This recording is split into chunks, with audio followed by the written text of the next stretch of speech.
Hello विद्यार्थियों, आप सभी को मेरा नमस्कार। आप सभी का मोस्ट वेलकम आपके अपने यूट्यूब चैनल आर्ट गंगा में। विद्यार्थियों, आज की क्लास में हम एक क्वेश्चन पर डिस्कशन करेंगे आपसे। प्रमाण क्या है? ऑप्शन है वस्तु का ब्यौरा है, माप है, सुनिश्चित है या लंबाई है। तो यहाँ पर दो ऑप्शन सही हो रहे हैं। यहाँ पर दो ऑप्शन सही हो रहे हैं। पहला ऑप्शन आपका वस्तु का ब्यौरा सही हो रहा है और दूसरा ऑप्शन आपका माप सही हो रहा है। अब ऐसे प्रश्नों के लिए हमें क्या करना चाहिए जहाँ पर दो आंसर्स सही आ रहे हैं? तो ऐसे में विद्यार्थियों हमें ये समझना होगा कि सबसे बेस्ट आंसर हमारे लिए क्या हो सकता है। तो प्रमाण क्या है? वस्तु का ब्यौरा है या माप है? माप में हम अगर कहें तो लंबाई, चौड़ाई और ऊंचाई, इन तीनों का ज्ञान होता है। लेकिन अगर वहीं पर हम वस्तु के ब्यौरे की बात करें तो वस्तु के ब्यौरे में लंबाई, चौड़ाई, ऊंचाई, रंग, रूप, तान,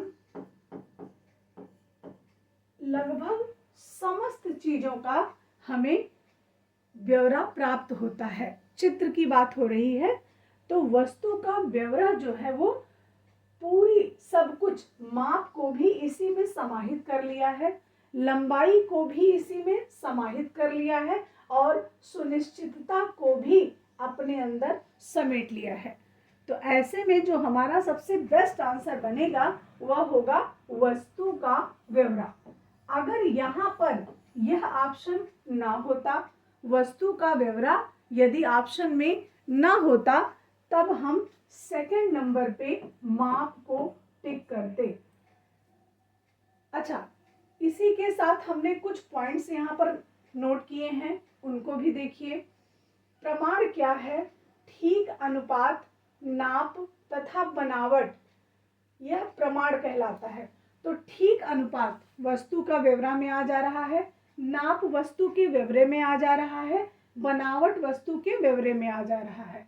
तो ठीक अनुपात, नाप, बनावट, ये सभी कुछ वस्तु का ब्यौरा बता दे रहा है।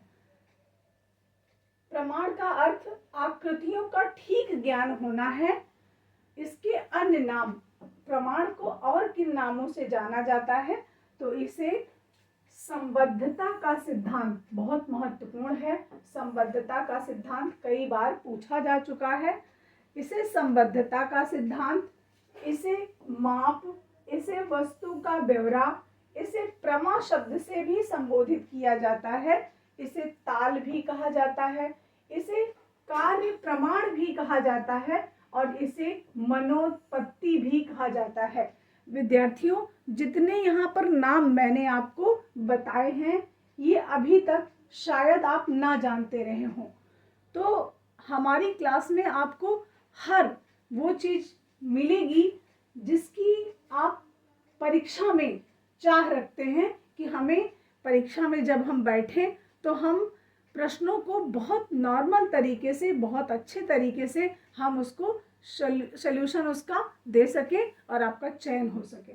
विद्यार्थियों, चित्राचार्यों ने प्रमाण के आधार पर 5 प्रकार के रूपों का, हर ग्रंथों में अलग अलग रूपों का वर्णन किया गया है, लेकिन प्राचीन काल में चित्राचार्यों के ने प्रमाण के आधार पर 5 प्रकार के रूपों का वर्णन किया है।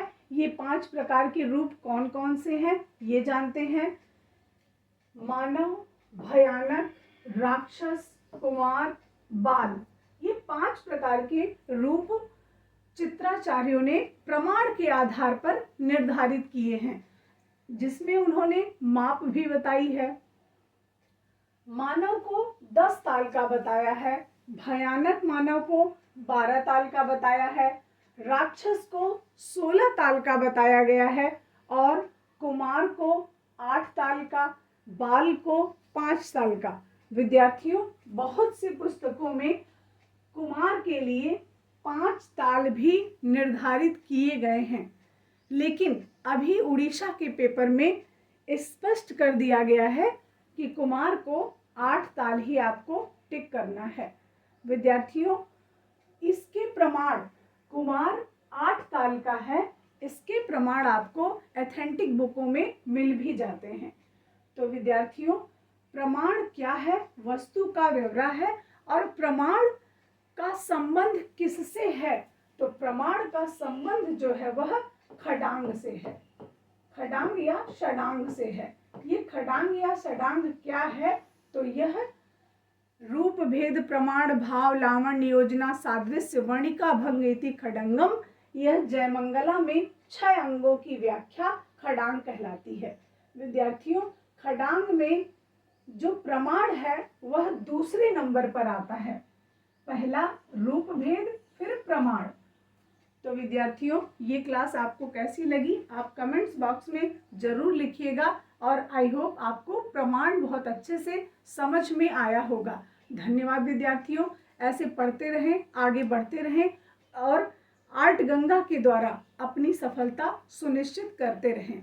सभी को नमस्कार। एक बार हम नेक्स्ट वीडियो में मिलेंगे। धन्यवाद।